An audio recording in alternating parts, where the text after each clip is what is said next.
ओम नमो गणेभ्यो गणपतिवृषभो नमो नमो व्रातेभ्यो व्रातपतिवृषभो नमो नमो वृषभ्यो वृषपतिवृषभो नमो नमो विरूपेभ्यो विश्वरूपेभ्यश्चभो नमः नमो नमः। તમારા બધાનું સ્વાગત કરું છું આધ્યાત્મિક મહાશક્તિમાં। ગણેશજીની કઈ મૂર્તિઓની પૂજા કરીશું અથવા કયા રૂપની પૂજા કરીશું તો કેવો લાભ આપણને મળી શકે એમ છે, અને એ વિશે અત્યારે આપણે વિચાર કરવા માટે એકત્ર થયા છે। ભગવાન શ્રી ગણેશના 12 મુખ્ય નામ છે। સુમુખશ્ચૈકદંતશ્ચ કપિલો ગજકર્ણકઃ લંબોદરશ્ચ વિકટો વિઘ્નનાશો વિનાયકા ધૂમ્રકેતુર્ગણાધક્ષો ભાલચંદ્રો ગજાનન દ્વાદશૈતાની નામાની। આ 12 પ્રમુખ નામ છે। તો કઈ મૂર્તિની તમે આરાધના કરશો, કયા તત્વની, કયા રૂપની તમે આરાધના કરશો તો તમને કેવો લાભ મળશે, એના વિશે આપણે વિચાર કરવા માટે જઈ રહ્યા છીએ। તો અહીંયા સુમુખ પહેલું નામ ભગવાન શ્રી ગણેશનું છે। જ્યારે તમે ભગવાન શ્રી ગણેશની આરાધના કરો છો અને એમાં સુમુખ નામના ભગવાનની આરાધના કરો છો તો અહીંયા સુમુખનો અર્થ થાય છે સુંદર મુખવાળું, પણ વાત તદ્દન વિપરીત છે। ભગવાન શ્રી ગણેશનું મુખ હાથીનું છે, લાંબુ નાક છે, મોટા વિશાળ કાન છે, તો એ સુમુખ થઈ જ ના શકે। પણ એમના કર્મ એટલા પવિત્ર છે, એમના કર્મ એટલા સુયોગ્ય છે, જે દેવોના દુઃખને દૂર કરનારા બન્યા છે, જે માનવોના દુઃખને દૂર કરનારા બન્યા છે।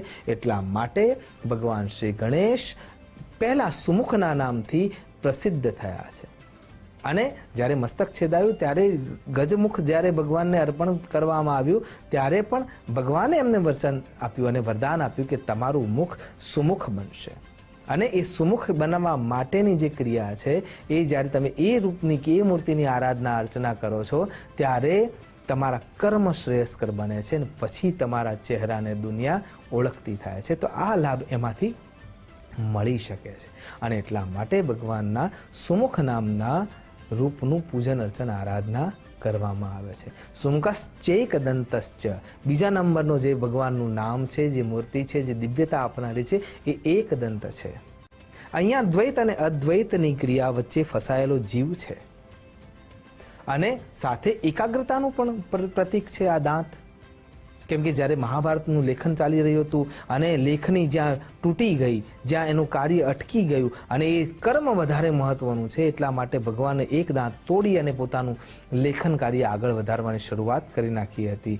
આ જે ડેડિકેશન છે, આ સમર્પણ ભાવ છે, આ એકાગ્રતા છે, એટલા માટે ભગવાનનો એકદંત સ્વરૂપ પૂજિત થાય છે। જ્યારે તમે એ મૂર્તિને ધ્યાનમાં રાખીને પૂજિત અર્ચના શરૂ કરશો ત્યારે એમાંથી તમારી એકાગ્રતા વધશે। સુમુખશ્ચૈકદંતશ્ચ કપિલો ગજકર્ણકઃ કપિલ જે ત્રીજા નંબરની મૂર્તિ ભગવાનની છે એ મૂર્તિના 3 રૂપ જોવા મળે છે।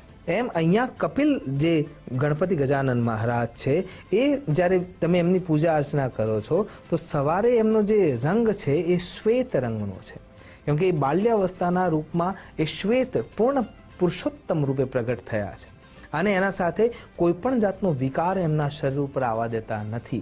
પણ જ્યારે જેમ જેમ બાળક મોટું થાય છે અને એમ એમ એને આ દુનિયાના આષડ રીપુઓ, માયા અને તમામ પ્રકારની એષણાઓ સ્પર્શ કરવા લાગે છે ત્યારે એનો નાશ કરવા માટે તામ્ર રંગનું થવું પડે છે, એના ઉપર ક્રોધ કરવો પડે છે અને એટલા માટે ભગવાન જે રંગ બીજા નંબરમાં એ કપિલનો અર્થ થાય છે કે બીજો તાંબા જેવો રંગ એ ધારણ કરે છે। અને સાંજ દરમિયાન સુધીમાં તો ભગવાન ફરીથી પોતાની ઉર્જાને શુદ્ધ કરીને શુદ્ધ એવો ભૂરો રંગ ધારણ કરી લે છે અને એ ફરીથી પાછી એ જ ઉર્જા આપનાર બની જાય છે। એટલા માટે જે કપિલ નામે ભગવાનની પૂજા અર્ચના આરાધના કરે છે એને દુન્યવી ધીરે ધીરે જે એષણાઓ છે એ નાશ પામવાની શક્તિ મળે છે અને શુદ્ધતાના અને શુભ્રતાના રૂપમાં એ પરિણમિત થતો હોય છે। એટલા માટે સુમુખશ્ચૈકદંતશ્ચ કપિલો ગજકર્ણકઃ ભગવાનના મુખ પાછળ 2 કાન જે વિશાળ રૂપમાં જોવા મળે છે અને સતત હલતા હોય છે એ એવું સમજાવે છે કે અહીંયા કચરા પટ્ટીના રૂપમાં કોઈ પણ કચરો આવવા દેશો નહીં, કેમ કે યુદ્ધની જનની આ છે અને વેદ સૌથી પહેલા એને પવિત્ર કરવા માટે કહે છે ભદ્રં કર્ણેભિઃ શૃણ્યામ દેવા ભદ્રં પશ્યેમા। જોવાનું પછી આવે છે, પહેલાં સાંભળવાનું મહત્વતા આપવામાં આવી છે। તમે વ્યક્તિના વિચારોને સાંભળીને, વિચારોને સ્પર્શીને પણ સામેવાળા વ્યક્તિના મનને ઓળખતા શીખી જશો અને સાથે સાથે તમે તમારી જાતને જ્ઞાનવંત કરી શકશો અને જ્ઞાનના માર્ગથી મુક્તિ તરફ જઈ શકશો. એટલા માટે આ મૂર્તિનું પૂજન અર્ચન કરવાથી આપણે એ લાભ મેળવી શકીએ છીએ. સુમકશ્ચેકદંતસ્ય કપિલો ગજકર્ણકઃ લંબોદર. ભગવાનનું પેટ વિશાળ છે. એ એમ સમજાવે છે કે દુનિયા તરફથી આવેલા કોઈ પણ સિક્રેટ રહસ્યો છે જે બીજાના દુઃખને જોઈને એ તમને આશ્રય સ્થાન બતાવે છે કે આ જગ્યાએ હું મારા મનની વાત કરીશ તો એ બહાર નહીં આવે, અને એ હેતુથી જે દુનિયાના દુઃખને પચાવી શકે છે એ જ લંબોદર છે. અને એટલા માટે જે લંબોદર રૂપે ગણેશજીની આરાધના કરે છે એ પોતાના જીવનના અંદર આવેલા તમામ ઝેરને પચાવી શકે છે, બીજાને પણ મદદરૂપ થઈ શકે છે, ને એના જીવનમાં આવેલા જે ઝેર છે એનું પણ ભાજન કરી શકે છે. અને એટલા માટે ભગવાનનું લંબોદર મૂર્તિ રૂપે પૂજન અર્ચન થાય છે. ત્યારબાદ ભગવાનનું પૂજન વિકટ રૂપે થાય છે. વિશાળ શરીરવાળા ભગવાન છે. ઉદાર ચરિતા નામ તો વસુધૈવ કુટુંબકમ.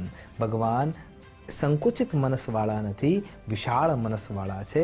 એ પ્રકૃતિ બતાવે છે. જ્યારે તમે વિકટનું પૂજન અર્ચન કરો છો ત્યારે તમારામાં પણ વિશાળ બુદ્ધિ પ્રવર્તિત થાય છે. પછી છે વિઘ્નાશો વિનાયક, વિઘ્નાશક. ભગવાન વિઘ્નના નાશક છે. આપણે ષડ રિપુઓ, પંચ તન્માત્રાઓ, પંચ જ્ઞાનેન્દ્રિયો, પંચ કર્મેન્દ્રિયો અને 4 અંતઃકરણના ચતુષ્ટય ધર્મો, 3 પ્રકારના દોષો આ બધાથી ઘેરાયેલા છે. અને એના કારણે જીવનમાં વારે વારે વિઘ્નો આવે છે. એ વિઘ્નોનો નાશ કરવા માટે વિઘ્નનાશકનું પૂજન અર્ચન કરવું જોઈએ. અને એમ કરવાથી જેમ જળાશય સ્થિર થાય છે ને એના અંદર આપણે આપણું પ્રતિબિંબ સારી રીતે જોઈ શકીએ છીએ, એમ તમને જીવનના અંદર આવનારા પ્રશ્નો તો આવવાના જ છે પણ એના સોલ્યુશન ઝડપથી મળી જાય છે. એ શક્તિ આપણને વિઘ્નનાશક તરફથી મળતી હોય છે. ત્યારબાદ ભગવાનનું જે પૂજકનું રૂપ છે એ છે ધૂમ્રકેતુ. ધૂમ્રકેતુ રૂપ, જેના ધ્વજની પતાકા ધુમાડાના રંગની છે, ઉર્ધ્વગામી છે અને સતત ફેરાતી રહે છે. તો ધૂમ્રકેતુની પૂજા અર્ચના આરાધના કરવાથી આપણી ઉર્જા, આપણી ઓરા, આપણું તેજ, આપણી લાવણ્યતા ઉર્ધ્વગામી બનશે. આપણા વિચારો ઉર્ધ્વગામી બનશે. આપણી ધન સુખ સુવિધા ઉર્ધ્વગામી બનશે. આપણા વિદ્યાની પ્રાપ્તિ પણ ઉર્ધ્વગામી બનશે. આપણા વિચારોની પ્રાપ્તિ પણ ઉર્ધ્વગામી બનશે, શુદ્ધ થશે અને એ કીર્તિ રૂપે પ્રાપ્ત થશે. ત્યારબાદ ઘણા અધ્યક્ષ રૂપે ભગવાનની પૂજા થતી હોય છે. ગણોના અધ્યક્ષ છે, જે નેતૃત્વના ગુણોથી યુક્ત છે અથવા જેને નેતૃત્વના ગુણોની જરૂર છે. યોગ્ય નિર્ણયો લેવામાં ક્યાંક ને ક્યાંક કચાશ આવે છે, તો એ જગ્યાએ ઘણા અધ્યક્ષ દેવ તરીકે ગણપતિ ગજાનન મહારાજની આરાધના કરવી જોઈએ. ત્યારબાદનું જે મૂર્તિ રૂપ છે એ ભાલચંદ્ર છે. તો એ ભાલચંદ્ર રૂપ ભગવાન ગણેશની જ્યારે તમે આરાધના કરો છો ત્યારે મસ્તિષ્ક સૌથી પહેલાં શાંત થાય છે, અને શાંત હોવાના કારણે નિર્ણયો સુયોગ્ય નીકળે છે. તો ભાલચંદ્ર તમને શું પ્રેરણા આપે છે, અથવા એ મૂર્તિની આરાધના કરવામાં આવે તો તમને શું શીખવા મળે છે, અથવા શું પ્રસાદ રૂપમાં મળે છે? તો એકમાત્ર છે સ્થિરતા. જેમ ચંદ્ર મહારાજના રૂપમાં ભાલમાં ભગવાને જેમ ચંદ્રને ધારણ કર્યો છે, એમ તમારા વિચારો ઉન્નતતાવાળા રહેશે, છતાં પણ તમે સ્થિર રહેશો, શીતળ રહેશો, અને બીજાને ઈર્ષિત થતો જોઈને પણ તમારી ઈર્ષાનું સ્થાન દબાઈ જશે. અને એ ભાવ તમારામાં આવશે નહીં, ત્યારે તમે સુખ પ્રાપ્ત કરી શકશો. એટલા માટે ભાલચંદ્રનું પૂજન અર્ચન કરવું જોઈએ. ત્યારબાદ આવે છે ભાલચંદ્રો ગજાનન, જે ગજમુખ ધારણ કરનારા ભગવાન શ્રી ગણેશ છે. એ ગજમુખ એવું સ્પષ્ટ રૂપે બતાવે છે કે જેમ હાથીની બુદ્ધિ વિશાળ છે એમ તમારી બુદ્ધિ પણ વિશાળ બને. આશા કરું છું જે મૂર્તિના રૂપમાં ભગવાનની તમે આરાધના કરો એ આરાધના થકી મળતી શક્તિ તમે આત્મસાત કરી શકો અને ખરા અર્થમાં ગણેશ તત્વ આપણામાં ગણ રૂપે સ્થિર થઈ શકે. એ જ અભ્યર્થના સાથે નમસ્કાર. અસ્તુ સદા શિવોહમ. નમો નમઃ.